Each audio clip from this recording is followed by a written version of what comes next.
नमस्कार दोस्तों, प्रधानमंत्री जी ने अभी अभी कारगिल विजय दिवस पर कई सारी बातें की, हमारे आर्मी पर्सोनल्स के साथ में बातें की। साथ ही साथ में उन्होंने जो शहीद थे उन्हें श्रद्धांजलि भी दी।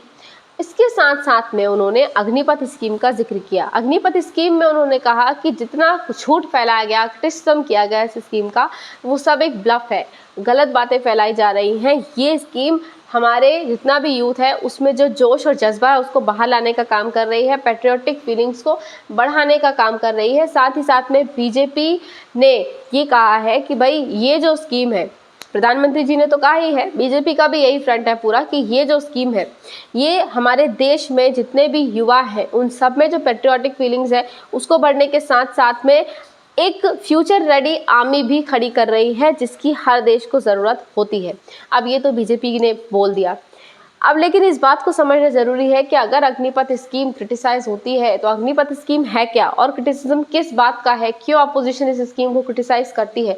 सबसे पहले बात करेंगे अग्निपथ स्कीम की। तो ये पैट्रियोटिक फीलिंग भरने वाली एक ऐसी स्कीम लॉन्च की गई गवर्नमेंट के द्वारा 2022 में, जिसमें कि 17.5 साल से लेकर 21 साल के स्टूडेंट्स को आर्मी में डिप्लॉय किया जाएगा 4 साल के लिए। 4 साल का इनका टेन्योर रहेगा और जो भी आर्मी में ये स्टूडेंट सर्व करेंगे इन्हें अग्निवीर्स कहा जाएगा। साथ ही साथ में ये बात भी कही गई कि ये कमीशन्ड ऑफिसर्स से नीचे की रैंक में रहेंगे। कमीशन्ड ऑफिसर्स आर्मी की हाईएस्ट रैंक मानी जाती है, उससे नीचे में इन आर्मी पर्सोनल्स को डिप्लॉय किया जाएगा जिन्हें अग्निवीर नाम दिया जाएगा। इसमें जो स्टिपेंड की बात थी, यानी पैसे कितने किस हिसाब से मिलेंगे, तो वो थी 4 साल का टेन्योर आप सर्व करेंगे जिसमें आपको 11.71 लाख रुपीस दिए जाएंगे। साथ ही साथ में 4 साल तक 48 लाख रुपए का इंश्योरेंस कवरेज होगा। इसके साथ साथ में एक चीज़ और रहेगी, वो है भगवान न करे अगर कोई अग्निवीर शहीद हो जाता है अपने टेन्योर के बीच में तो उन्हें 1 करोड़ रुपीस का पैकेज दिया जाएगा। और साथ ही साथ में जो अनसर्व्ड टेन्योर है उनका, उसका भी पैसा उन्हें बकाया दे दिया जाएगा उनकी फैमिली मेंबर्स को, ये कहा गया था। अब दोस्तों इस पर जैसे ही स्कीम इम्प्लीमेंट हुई क्रिटिसिज्म स्टार्ट हुआ, क्रिटिसिज्म बहुत ज़ोरों पे चला। साथ में आपको एक चीज़ और बता देते हैं, प्रधानमंत्री जी ने कारगिल विजय दिवस पर जब अपनी स्पीच दी तो उस स्पीच में ये बात कही थी कि हमने 1 रैंक 1 पेंशन स्कीम इम्प्लीमेंट की, जो कि अपोजिशन क्रिटिसाइज करता है वो कभी नहीं कर पाई। ये चीज़ हमारे आर्मी ऑफिसर्स के लिए हमने करके दी है।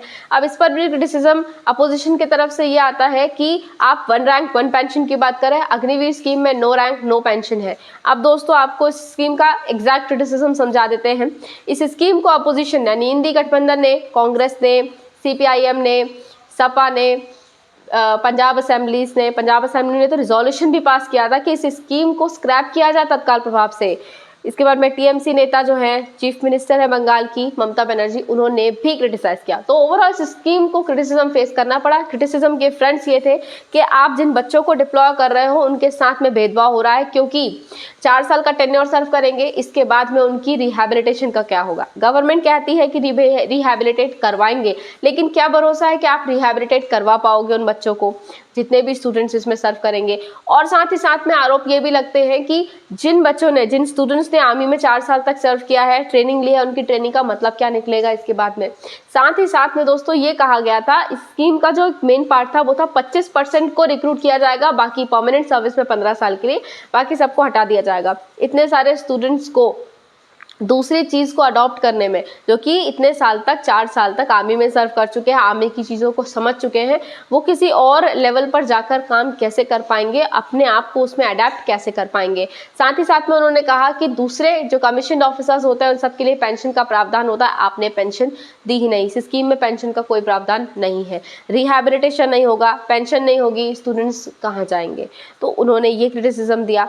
साथ ही साथ में क्रिटिसिज्म ये भी था कि नेशनल सिक्योरिटी और सोवरेंटी के साथ में हार्म है, क्योंकि 17.5 साल से लेकर 23 साल तक के बच्चों को, स्टूडेंट्स को आप डिप्लॉय करोगे, आने वाले समय में जो स्टूडेंट्स हैं उनके मन में देश हित के हिसाब से जाने की भावना जो आर्मी में है वो कम होने लग जाएगी। ऐसे में जो सोवरेंटी और सिक्योरिटी है वो हार्म होगी, क्योंकि इतनी सी एज के आप स्टूडेंट्स को आर्मी में एकदम से डिप्लॉय कर दोगे, भगवान ना करे कोई ऐसी परिस्थिति आ गई, ये सब मिलकर उस सिचुएशन को हैंडल कैसे कर पाएंगे, ये चीज़ रखी गई। साथ ही साथ में दोस्तों ये बात भी कही गई कि एक ऑर्गेनाइजेशन में कॉन्ट्रैक्चुअल एग्रीमेंट्स होते हैं।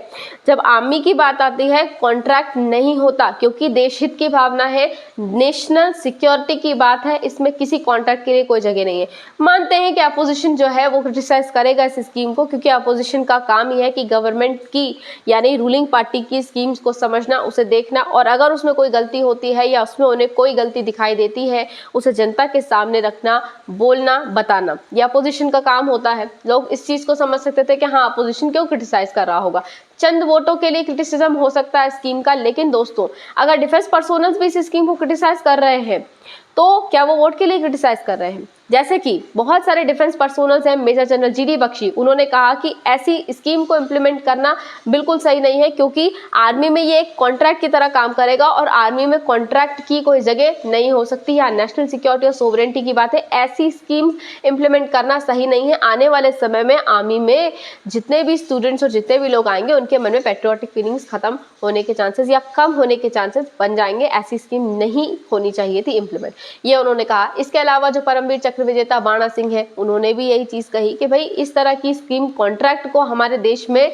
आर्मी में रखने की कोई जरूरत नहीं होनी चाहिए थी, लेकिन रख दी गई है, तो अब वेट एंड वॉच के सिवा कोई रास्ता नहीं है। इसके अलावा जो हमारे लेफ्टिनेंट जनरल्स हैं, उन्होंने कहा कि लो रिस्क एरियाज में ऐसी स्कीम्स अगर इंप्लीमेंट होती हैं तो समझ में आता है कि जैसे कि हमारे IAS, IPS, IFS ऑफिसर्स हैं, अगर उनमें ऐसी स्कीम्स इंप्लीमेंट होती है, किसी और लो रिस्क ऑर्गेनाइजेशन में ऐसी स्कीम्स इंप्लीमेंट होती है, तो ये स्टूडेंट्स को, एस्पिरेंट्स को बेनिफिट कर सकती है। लेकिन हाई रिस्क एरियाज में उन बच्चों की जान को खतरे में डालना सही नहीं है। और साथ में उन्होंने ये भी कहा कि वॉर ना हो, भगवान ना करे कोई ऐसा परिस्थिति ना बने कि इन स्टूडेंट्स की जान खतरे में आ जाए, ये बात कही गई दोस्तों। तो इस तरह से एक नहीं कई प्रकार से chief of the naval staffs उस समय के थे, अरुण प्रकाश, उन्होंने भी इस स्कीम को क्रिटिसाइज किया था इन्हीं फ्रंट्स पर कि कॉन्ट्रैक्ट पहले तो नहीं होना चाहिए आर्मी में, और दूसरा ट्राई सर्विस के लिए स्कीम सही नहीं है। आर्मी के लिए हो सकती थी स्कीम, लेकिन एयर और नेवी में टेक्निकलिटीज बहुत हाई होती हैं और ये स्टूडेंट्स उस टेक्निकलिटीज को हैंडल नहीं कर पाएंगे, तो ट्राई सर्विस में इसकी कोई जगह नहीं होनी चाहिए थी, सिर्फ आर्मी में तो ठीक था। अब ये बात रखी गई दोस्तों, तो आप समझ सकते हैं कि स्कीम सिर्फ आर्मी की या फिर सिर्फ जो अपोजिशन है उसका क्रिटिसिज्म फेस नहीं कर रही थी, डिफेंस पर्सोनल्स ने भी इस स्कीम को क्रिटिसाइज किया। अब दोस्तों डिफेंस पर्सोनल्स की बात आ जाती है बाद में लोगों की, लोगों ने भी इस स्कीम को क्रिटिसाइज किया। क्रिटिसिज्म ऐसे मिला कि जैसे ही स्कीम 2022 में इम्प्लीमेंट हुई, जो वहाँ पर आर्मी स्टूडेंट्स पढ़ रहे हैं उन सभी ने इस स्कीम को क्रिटिसाइज किया, क्योंकि दोस्तों 17.5 साल के स्टूडेंट को आप वो अपॉर्चुनिटी दे रहे हो जिसके लिए कई सारे बच्चे कई साल से तैयारी कर रहे हैं और बैठ के पढ़ रहे हैं, तो उन्हें लगा कि उनके साथ में एक डिस्क्रिमिनेटरी नेचर का कुछ बर्ताव हुआ है, जिसकी शुरुआत बिहार से हुई। बिहार में वॉलेंट प्रोटेस्ट हुआ और ट्रेनें जली, पब्लिक प्रॉपर्टीज जली। सिर्फ प्रोटेस्ट बिहार तक सीमित नहीं था, बिहार से बढ़ते बढ़ते कई राज्यों में इसका प्रोटेस्ट पहुंच गया। बहुत सारे राज्यों ने ऐसा ही बहुत स्ट्रॉन्ग क्रिटिसिज्म दिया था इस स्कीम को। अब दोस्तों ये जो स्कीम है, इस स्कीम ने बीजेपी को ऑलरेडी नुकसान 2024 के लोकसभा चुनाव में पहुंचाया है। उत्तर प्रदेश में हार की वन ऑफ द रीजंस माना जाता है अग्निपथ स्कीम को, जिसमें अग्निवीर और बाकी लोग नाराज हैं इस स्कीम से, क्योंकि कुछ बातें ऐसी भी उठती हैं, हालांकि ये पूरी क्लियर और सच नहीं है। बात ऐसी उठती है कि इन्हें शहीद का, जो अग्निवीर है उन्हें शहीद का दर्जा नहीं दिया जाता। हालांकि अभी अभी में जो अग्निवीर हैं उनको श्रद्धांजलि भी दी गई, लेकिन पहले शुरुआत में कुछ ऐसी बातें उठी थी। अब बीजेपी का जो साइड है वो तो क्लियर हो चुका है कि वो इस स्कीम को स्क्रैप नहीं करेंगे, किसी कीमत पर नहीं करेंगे। अपोजिशन ने दोबारा यही चीज़ बोली कि इनमें ईगो है, ये अपनी स्कीम को स्क्रैप नहीं करेंगे और फिर इनका जो आगे का समय है वो भगवान भरोसे ही है। अब देखना ये होगा दोस्तों, अगर स्कीम इंप्लीमेंटेड रहती है तो क्या युवा इस स्कीम पर भरोसा करते हैं, अग्निवीर में और ज़्यादा डिप्लॉयमेंट्स होते हैं या फिर नहीं होते, क्या कुछ होता है दोस्तों, ये समझने की बात होगी, देखने की बात होगी। तब तक के लिए आप कहीं मत जाइए, जुड़े रहिए हमारे साथ में। आप सभी काम से जुड़ने के लिए बहुत बहुत धन्यवाद।